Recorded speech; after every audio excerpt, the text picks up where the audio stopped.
राज्य स्तरीय युवा महोत्सव का हुआ आयोजन। सीएम धामी ने युवा महोत्सव का किया शुभारंभ। सीएम धामी ने युवा महोत्सव में प्रतिभाग करने वाले सभी प्रतिभागियों का किया अभिनंदन। उत्तराखंड के जोशीमठ में हो रहे भूदसाव को लेकर के धामी सरकार गंभीर। सीएम धामी ने कहा, मैं लगातार हालात की कर रहा हूं समीक्षा। मुख्यमंत्री ने जोशीमठ में भूदसाव पर मांगी रिपोर्ट। बीजेपी प्रदेश अध्यक्ष महेंद्र भट्ट पहुंचे कोटद्वार। बीजेपी प्रदेश अध्यक्ष ने बीजेपी कार्यकर्ताओं से बीजेपी की टीम मजबूत बनाने पर की चर्चा। क्रिकेटर ऋषभ पंत को मुंबई किया जा सकता है शिफ्ट। 6 दिनों से देहरादून अस्पताल में थे भर्ती। कार हादसे में गंभीर रूप से घायल हुए थे ऋषभ पंत। देवभूमि उत्तराखंड में बदला मौसम का मिजाज। गंगोत्री धाम और टकनौर क्षेत्र में हुई बर्फबारी। देवभूमि घूमने आए पर्यटक बर्फबारी का जमकर उठा रहे लुत्फ। और रामनगर में तहसील दिवस का आयोजन। जिलाधिकारी ने सुनी जनता की समस्या। कई समस्याओं का मौके पर किया गया समाधान।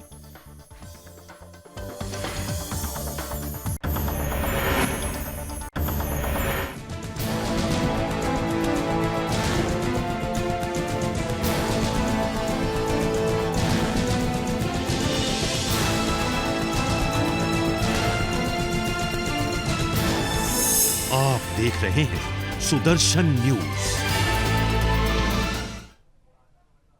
नमस्कार, मैं हूं आपके साथ कनिका अरोरा और आप देख रहे हैं सुदर्शन न्यूज। तो बुलेटिन में रुक करेंगे इस वक्त उत्तराखंड की खबरों का। उत्तराखंड के सीएम पुष्कर सिंह धामी ने परेड ग्राउंड देहरादून में राज्य स्तरीय युवा महोत्सव 2023 का शुभारंभ किया।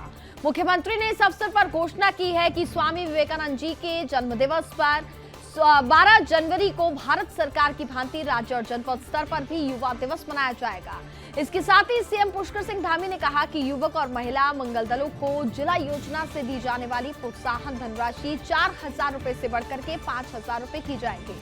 मुख्यमंत्री पुष्कर सिंह धामी ने इस अवसर पर 2021-22 के उत्कृष्ट कार्य के आधार पर युवक मंगल दलों और महिला मंगल दलों को राज्य स्तरीय विवेकानंद यूथ अवार्ड से सम्मानित किया।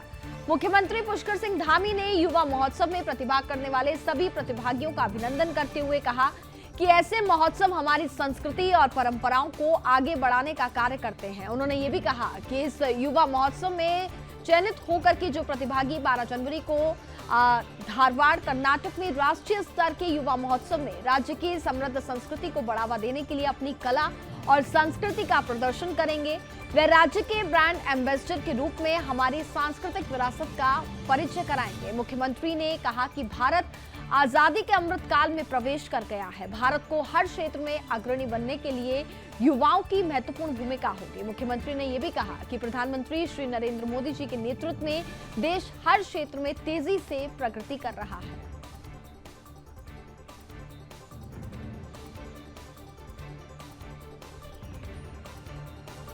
खबरों में आगे बढ़ते हैं। जोशीमठ चारधाम यात्रा का प्रमुख पड़ाव है। चीन सीमा से सटे चमोली जिले के इस इलाके में लगातार भूदसाव हो रहा है, जिसके चलते स्थानीय लोगों में दहशत का माहौल बना हुआ है। यहाँ 500 घरों में दरारें पड़ गई हैं। लोग डरे हुए हैं। हाल ये है कि कई लोग अपने घर छोड़कर दूसरी जगह शिफ्ट होने को मजबूर हो गए हैं। मामले की गंभीरता को देखते हुए अब राज्य सरकार ने शहर को भूदसाव से बचाने के लिए इंतजाम करने शुरू कर दिए हैं। वहीं आपको बता दें कि सीवर सिस्टम से जुड़े कार्य को जल्द पूरा करा करके सभी घरों को सीवर लाइन से जोड़ने के निर्देश संबंधित विभाग को आदेश दिए गए हैं।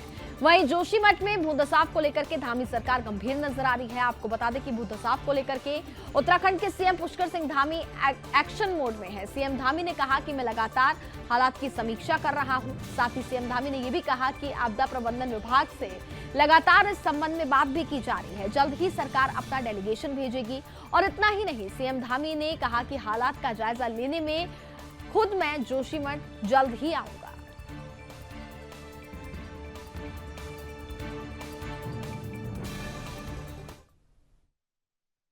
दिक्कतें तो यही है कि मकानों में दरारें आ गई। वैसे थोड़ी थोड़ी दरार काफी समय से थी, लेकिन विगत 10 दिनों से बहुत ज्यादा भूस्खलन हो रहा है और हर रोज हल्के हल्के भूकंप के झटके भी आ रहे हैं। तो अभी 3 दिन पहले हमने महसूस किए, जिससे दरारें बढ़ रही हैं। तो बहुत सारे लोग मकान खाली करके चले गए।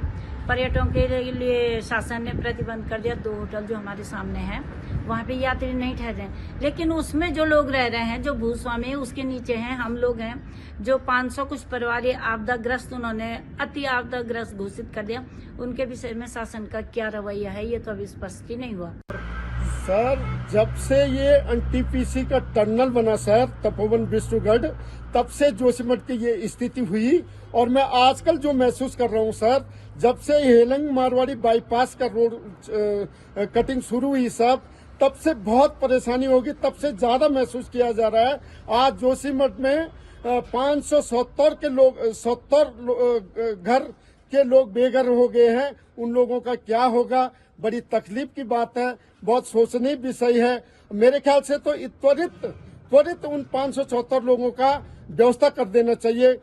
चूंकि मामला न्यायालय में है और जो भी न्यायालय का आदेश होगा, और हम हमेशा कानून को, संविधान को, सबको मानने वाले लोग हैं, जो भी विधि सम्मत न्यायालय का फैसला होगा सरकार उस पर काम करेगी। लेकिन सर इसमें पॉलिटिक्स भी की जा रही है। एक सपा का डेलीगेशन आ रहा है, यहाँ हरीश रावत जी उपवास कर रहे हैं, तो ये लगने लगा कि अभी सुप्रीम कोर्ट के देखिए, सभी को माननीय न्यायालय पर भरोसा करना चाहिए, उन पर विश्वास करना चाहिए। हमारी संस्था है और हम सब लोग न्यायालय को मानते हैं, और सरकार के स्तर पर न्यायालय का जो भी निर्णय आएगा वो हमको मानना है। लगातार समीक्षा कर रहे हैं। मैंने अभी 2 दिन पहले ही मुख्य सचिव और जो हमारे आपदा प्रबंधन विभाग के अधिकारीगण हैं उन सबसे रिपोर्ट ली है, और उसके लिए जो भी जरूरत होगी उस पर हम लोग काम कर रहे हैं। और जल्द ही एक दल सरकार की तरफ से वहां पर जाएगा और मैं भी स्वयं वहां जाऊंगा।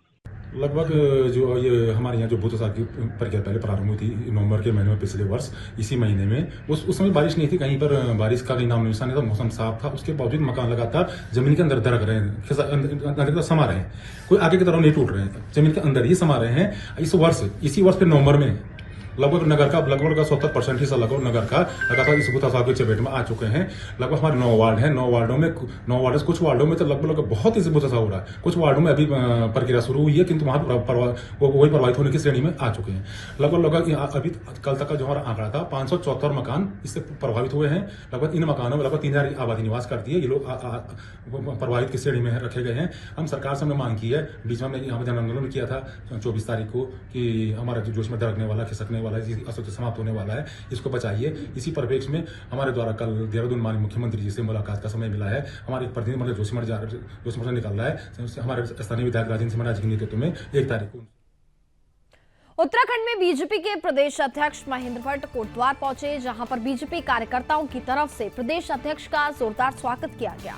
इस दौरान कार्यकर्ताओं से बातचीत करते हुए प्रदेश अध्यक्ष महेंद्र भट्ट ने कहा कि हमारी जिला संगठन की नई टीम बन चुकी है और पार्टी को मजबूत करने के लिए मंडल के गठन की प्रक्रिया भी शुरू कर दी गई है, जिसमें हमारा सर्वे पूरा हो चुका है और बहुत जल्द हम मंडल इकाई का नाम घोषित कर देंगे।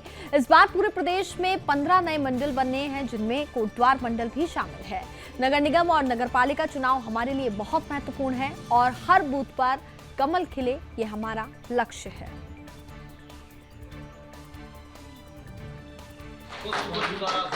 प्रदेश अध्यक्ष होने के नाते अपने पार्टी के जो नई टीम बनी है उससे भेंट हो जाए, परिचय हो जाए, और आगामी कार्यक्रमों की दृष्टि से हमारी जो क्या रचना है उस विषय पर हम उनसे चर्चा करें। तभी संगठन हमारा जिला स्तर का बन चुका है। कुछ दिनों बाद मोर्चों की हमारे जिले की टीम बनेगी। इसके साथ साथ हमारे मंडल अध्यक्षों के जो गठन की प्रक्रिया हमने प्रारंभ कर दी है। हमारी सर्वे टीम सब जगह होकर लगभग नाम आ चुके हैं। बहुत जल्दी अपने मंडलों की इकाई हम गठित करेंगे। इस बार पूरे प्रदेश में हमारे 15 मंडल नए हमारे हुए हैं, जिसमें आपका कोटद्वार जिले में भी एक मंडल हमारा नया बना है। तो संगठन विस्तार आगामी दिनों के कार्यक्रम के रूप में रहेगा, क्योंकि नगर पालिका, नगर निगम के चुनाव हमारे लिए बहुत महत्वपूर्ण है और हर बूथ पर कमल खिले, ये हमारा लक्ष्य है।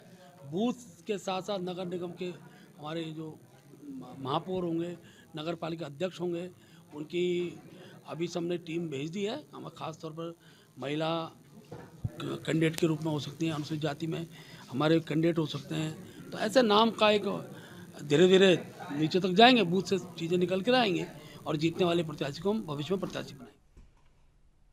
और वहीं देहरादून से आपको बड़ी खबर बता दें कि भारतीय टीम के क्रिकेटर ऋषभ पंत को मैक्स अस्पताल में शिफ्ट किया गया था, लेकिन अब देहरादून के मैक्स अस्पताल से उन्हें मुंबई शिफ्ट किया जा रहा है। आपको बता दें कि 30 दिसंबर की सुबह 5:30 बजे क्रिकेटर ऋषभ पंत का कार हादसा हो गया था, जिसमें वह गंभीर रूप से घायल हुए थे, जिसके बाद 30 दिसंबर को ही लगभग 3 घंटे रुड़की के सक्षम अस्पताल में, जिसके बाद ऋषभ पंत को देहरादून शिफ्ट किया गया था। लेकिन हालत चूंकि काफी ज्यादा गंभीर थी, इसी के चलते उन्हें देहरादून के मैक्स अस्पताल में इलाज के लिए शिफ्ट किया गया था, जहां उनका इलाज फिलहाल चल रहा था। मैक्स अस्पताल में सभी प्रारंभिक जांच हुई, सर का और पीठ का MRI भी हुआ और सर पर जो कट लगा था उसकी प्लास्टिक सर्जरी भी हुई। 4 दिनों से प्लास्टिक सर्जरी की ड्रेसिंग हुई है। वहीं अब क्रिकेटर ऋषभ पंत को मैक्स अस्पताल में जॉली ग्रांट एयरपोर्ट ले जाया गया, जहां से ऋषभ पंत को मुंबई अस्पताल शिफ्ट किया जा रहा है।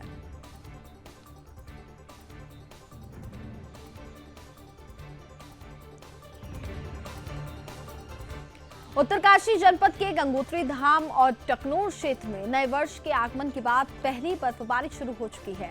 टकनौर क्षेत्र के हर्षित घाटी के मुखवा, धराली, झाला, सुकी सहित कई क्षेत्रों में बर्फबारी हो रही है। जनपद पहाड़ी क्षेत्रों से ढका होने के कारण काफी लंबे समय से शीतलहर को झेल रहा था। ऊपरी क्षेत्रों में बर्फबारी होने से अब शीतलहर कम होने की संभावना कम होगी। और आपको बता दें कि वहीं उत्तरकाशी जनपद के ऊपरी क्षेत्रों में मौसम खराब हो चुका है। दिन होते ही ऊपरी क्षेत्रों में भारी मात्रा में बर्फबारी शुरू हो जाती है। वहीं नए वर्ष के तीसरे दिन गंगोत्री धाम, हर्षिल, झाला, सुखी, मां गंगा के मायके मुखवा में जमकर बर्फबारी हुई है। काफी लंबे समय से जनपद के लोग बर्फबारी और बारिश होने की उम्मीद लगाए बैठे हुए थे और आज ऊपरी क्षेत्रों में बर्फबारी शुरू होने से लोगों को काफी निजात मिलने की संभावना है। इसके साथ ही देवभूमि घूमने आए पर्यटक इस बर्फबारी का जमकर लुत्फ उठा रहे हैं।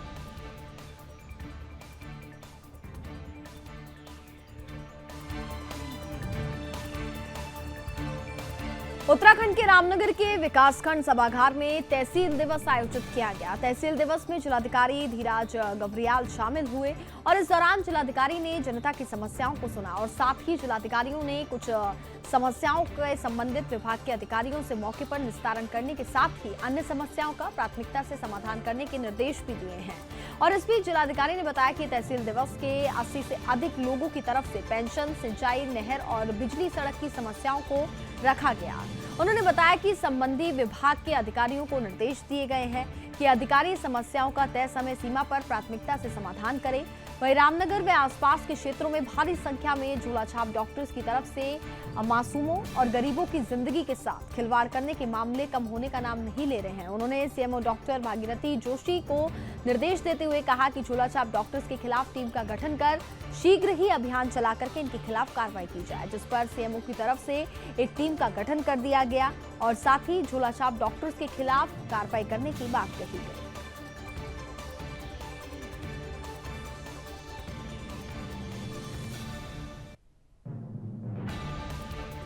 हर महीने डीएम को जाना होता है तहसील दिवस में, जो मंगलवार आपका प्रथम आता है, तो उस हिसाब से हम लोग आए हैं रामनगर में और अभी तक लगभग 80 के करीब शिकायतें हमारी दर्ज हुई हैं और मैक्सिमम शिकायतें पेंशन को लेके हैं, गूल को लेके हैं और आपके बिजली विभाग से रिलेटेड शिकायतें हमारी हैं। तो उसमें अधिकांश शिकायतों पर हम लोग कार्रवाई कर रहे हैं, क्योंकि जो छोटी छोटी धनराशि से जिनमें हम लोग काम कर सकते हैं, तो उसके लिए हम लोगों ने बोला है कि आप तुरंत इसका एस्टिमेट हमें प्रस्तुत कर दें और 10-15 दिन के अंदर उसमें धनराशि भी हम स्वीकृत करके जारी कर दें। सर, रामनगर में देखा जाए तो यहाँ जो है रामनगर, केवल रामनगर के उसमें परिप्रेक्ष्य में बात मत करिए, पूरे जनपद के परिप्रेक्ष्य में बात करेंगे। तो उसमें अब हम लोग इसमें रेड वगैरह हम लोग स्टार्ट करेंगे, जिसमें जॉइंट टीम होगी हमारी, आपके चिकित्सा विभाग, एसडीएम्स वगैरह सारे इसमें रहेंगे, तो हम लोग लगातार इसमें कार्रवाई करेंगे। क्योंकि सर रामनगर में ऐसा एक मामला आया है कि बिल्कुल अंगूठा छाप और नर्सिंग होम खोल कर वो एमडी बना हुआ है, तो उसको तुरंत हम लोग जाँच कराएंगे। ये आपने जो अतिक्रमण का मामला चल रहा है उसमें देखिए अब प्रस्तावित है और रेलवे विभाग द्वारा मुनादी कर दी गई है और नोटिस वगैरह उन्होंने जारी कर दिया है और शीघ्र ही आने वाले कुछ दिनों में हम लोग अतिक्रमण हटाने की कार्रवाई शुरू कर रहे हैं। उत्तराखंड के हल्द्वानी में रेलवे अतिक्रमण का मामला तूल पकड़ता जा रहा है। ऐसे में रेलवे अतिक्रमण को लेकर के समाजवादी पार्टी का प्रतिनिधिमंडल हल्द्वानी पहुंचेगा। समाजवादी पार्टी के प्रदेश प्रमुख महासचिव शोएब अहमद ने जानकारी देते हुए बताया कि जिस तरह से हल्द्वानी में रेलवे का प्रकरण चल रहा है, उसको देखते हुए आज समाजवादी पार्टी की टीम यहां आएगी, जिसमें सांसद डॉक्टर एसटी हसन, 5 विधायक के अलावा प्रदेश के प्रभारी व स्थानीय नेता मौजूद रहेंगे। इसके साथ ही उन्होंने कहा कि ये टीम आज स्थानीय लोगों से बात कर राष्ट्रीय नेतृत्व को अपनी रिपोर्ट सौंपेगी।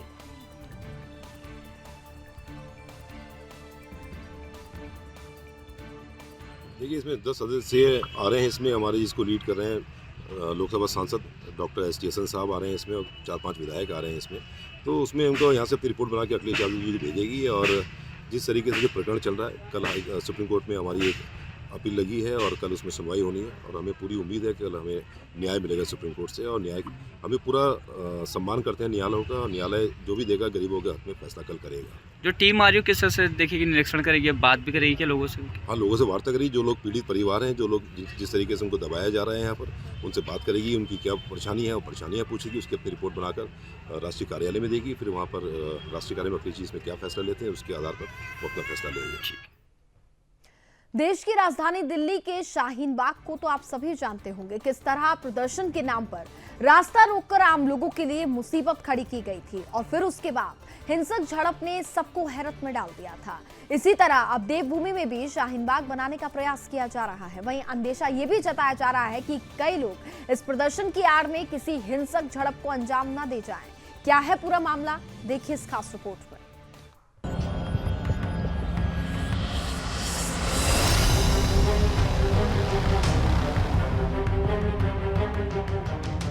उत्तराखंड के हल्द्वानी स्थित गफूर बस्ती में अतिक्रमण का मामला तूल पकड़ता जा रहा है। यहाँ लोगों ने रेलवे की जमीन पर अवैध कब्जा कर अपने घर बना लिए हैं। उत्तराखंड हाईकोर्ट इन अवैध कब्जों को हटाने की अनुमति भी दे चुका है। इसी मुद्दे को लेकर लोग विरोध कर रहे हैं। हालांकि विरोध कर रहे लोगों ने अब अपने बच्चों और घर की महिलाओं को आगे कर दिया है।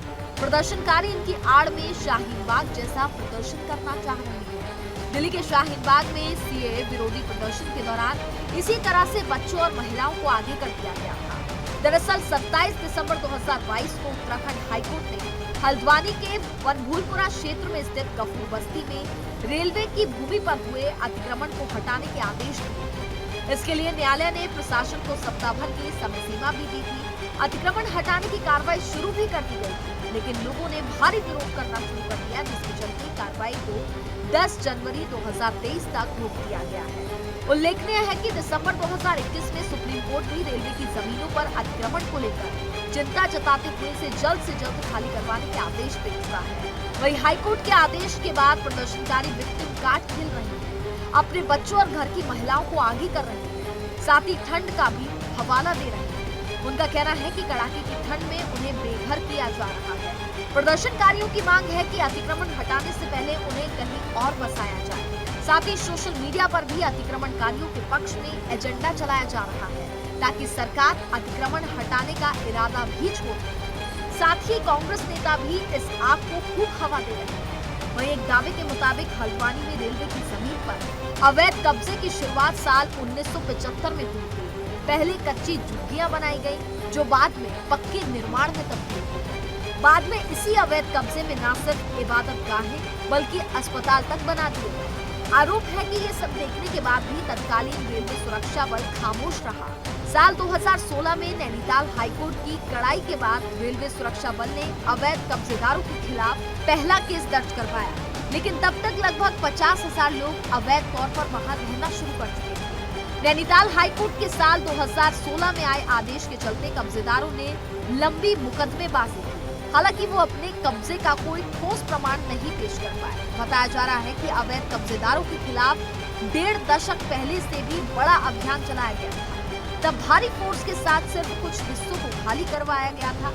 इस दौरान कब्जेदारों के घरों के नीचे रेलवे लाइनें तक निकली थी। कुछ समय की शांति के बाद खाली करवाए गए स्थान पर फिर से अवैध कब्जा हो गया। ये हमने जो है 14 कंपनी पीएसी जो है इसके लिए जो है पैरा सीपीएमएफ के लिए डिमांड किया है, जिसमें 5 कंपनी जो है वो आरपीएफ की है, रैपिड एक्शन फोर्स की, तो ये जो है हमारे पास संभवतः 8 तारीख तक पहुंच जाएगी। और जो गढ़वाल से जो सिपाही आने हैं लगभग 1000 के करीब हमने मांग किया है, जिसमें महिला पुरुष दोनों है, तो वो भी हमारे पास 8 तारीख तक आ जाएंगे। इसके अलावा हमने एक्स्ट्रा होमगार्ड की भी डिमांड किया है, तो ये भी जो है हमारे पास लगभग हमने 8 तारीख तक प्लान किया हुआ है कि फोर्स की जो है ये यहाँ पर आ जाएगी। कुमाऊं रेंज से भी इसमें सिपाही लगाए जाएंगे, तो जो भी एक्स्ट्रा फोर्स है वो भी हमारे पास आ जाएगी। इसके अलावा जो है इसमें प्रशासन से हमने जो JCB, पोकलैंड, ड्रोन कैमरे, वीडियो कैमरे और जो है बाकी और अन्य चीज़ें, बैरिकेड्स, कई चीज़ें जो है प्रशासन से भी मांग किया है कि जो है वो पुलिस को मुहैया कराएंगे। सोशल मीडिया में भी हमारी टीम पूरी तरह एक्टिवेट है, पूरी तरह सक्रिय है।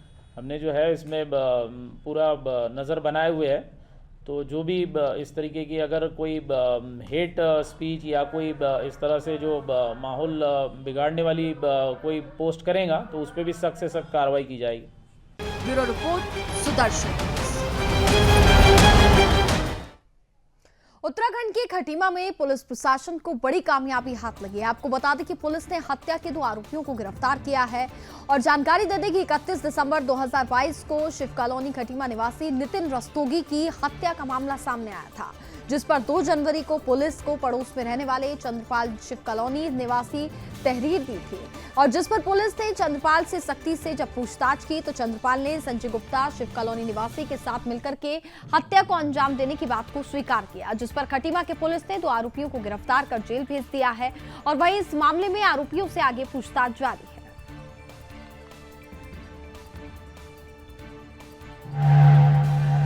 1/2023 को श्री राजेंद्र प्रसाद रस्तोगी निवासी शिव कॉलोनी खटीमा द्वारा थाने में सूचना दी गई कि 31 अगस्त की रात को उनका पुत्र नितिन रस्तोगी, जिसको उसका दोस्त चंद्रपाल घर से बुला के ले गया था, खाली प्लॉट की झाड़ियों में बेहोश मिला, जिसको अस्पताल ले गए और डॉक्टर ने उसको मृत घोषित कर दिया, जिस पर थाने में प्रथम सूचना रिपोर्ट दर्ज की गई और तफ्तीशी कार्रवाई प्रारंभ की गई। तो तफ्तीश में चंद्रपाल और एक संजय गुप्ता नामक युवक, इन दोनों के साथ 31 दिसंबर की रात को इन तीनों ने जो मृतक है उसके साथ दारू पीने के बाद जब ये अत्यधिक नशे में हो गई तो इनका आपस में झगड़ा हो गया। उसी झगड़े में इनसे वो गिर गया, जिससे उसके शरीर में चोटें आएंगी और वो बेहोश हो गया, जिसको देख के भाग गए और उसी बेहोशी में अगर ये उपचार हेतु ले जाते संभव तो बच जाता, लेकिन इन्होंने ऐसा न करके जिससे उसकी मृत्यु। उत्तराखंड के चमोली में मंगलवार को तहसील धराली के आदर्श राजकीय इंटर कॉलेज में जिला स्तरीय तहसील दिवस का आयोजन किया गया, जिसमें मुख्य विकास अधिकारी ललित नारायण मिश्र ने फरियादियों की कुल 41 समस्याएं सुनी, जिनमें से कुछ शिकायतों का मौके पर ही त्वरित निस्तारण करने के साथ ही अन्य शिकायतों के समाधान के लिए संबंधित विभागों के अधिकारियों को निर्देश दिया गया। कार्यक्रम में जिला विकास अधिकारी सुमन राणा समेत उप जिलाधिकारी धराली और रविंद्र जुठाम्बा और साथ ही तहसीलदार धराली प्रदीप नेगी भी वहां पर मौजूद रहे।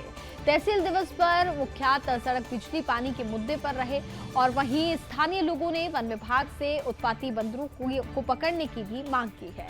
वहीं सबसे ज्यादा समस्या लोक निर्माण विभाग, पेयजल विभाग और नगर पंचायत धराली से जुड़ी रही, जिनके निजात के लिए लोग मुख्य विकास अधिकारी ने आवश्यक कार्यवाही के निर्देश दिए हैं।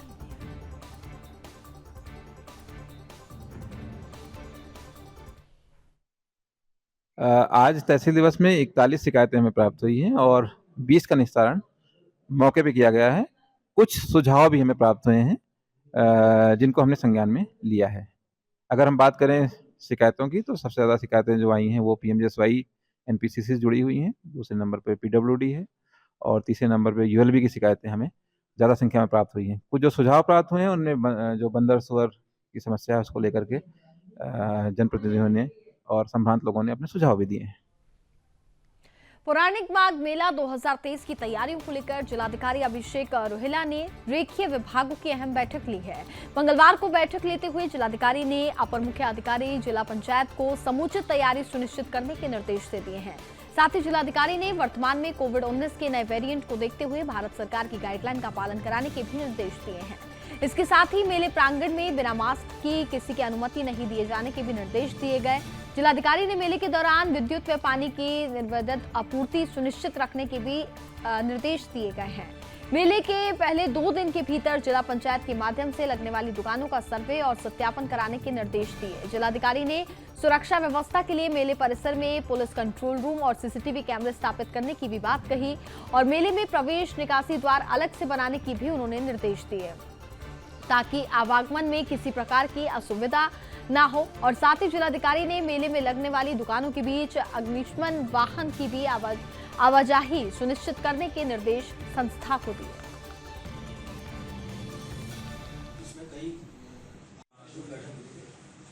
इसमें पुलिस प्रशासन और जो अन्य रेखीय विभाग है उनके साथ बैठक की गई है। तो प्रशासनिक दृष्टि से जो मेले की व्यवस्थाओं के लिए आवश्यकता है, खासतौर पे जैसा अभी आया है गाइडलाइंस भी है कि कोविड अप्रोप्रिएट बिहेवियर को लेकर, और दूसरा जो लोग आएंगे उनकी आवाजाही को लेकर पुलिस की तरफ से जो बंदोबस्त होते हैं उस संबंध में एक बैठक की गई है और सभी विभागों से चर्चा उपरांत तय किए गए हैं कि मेले नगर पालिका की तरफ से बागेश्वर के व्यापारियों से आगामी उत्तरायणी मेले के नाम पर टैक्स जमा करने के संबंधित नोटिस जारी किए गए, जिसका टैक्स जमा करने के संबंधी नोटिस के विरोध में व्यापार मंडल ने विरोध करते हुए व्यापारियों ने मेले के ईओ को ज्ञापन सौंपा है।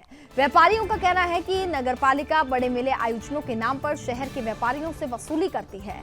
नगर पालिका सभी व्यापारियों को पूर्व में नोटिस के माध्यम से अतिरिक्त टैक्स जमा करने का नोटिस जारी की है, जिसका व्यापार मंडल बागेश्वर विरोध करता है। जल्द से जल्द मेले आयोजन के नाम पर व्यापारियों को जारी नोटिस वापस नहीं हुआ तो जल्द से जल्द आंदोलन किया जाएगा।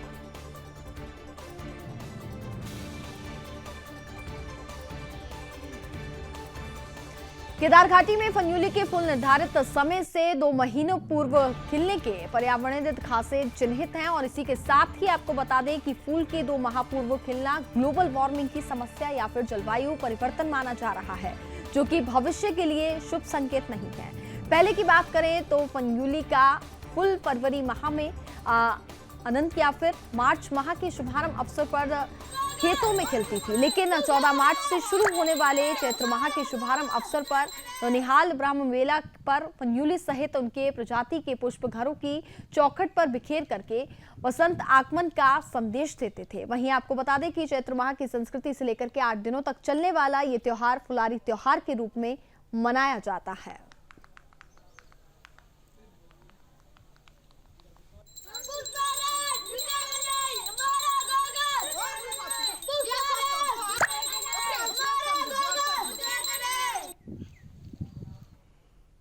और इसी के साथ फिलहाल इस बुलेटिन में बस इतना ही। देखते रहिए सुदर्शन न्यूज। जय हिंद।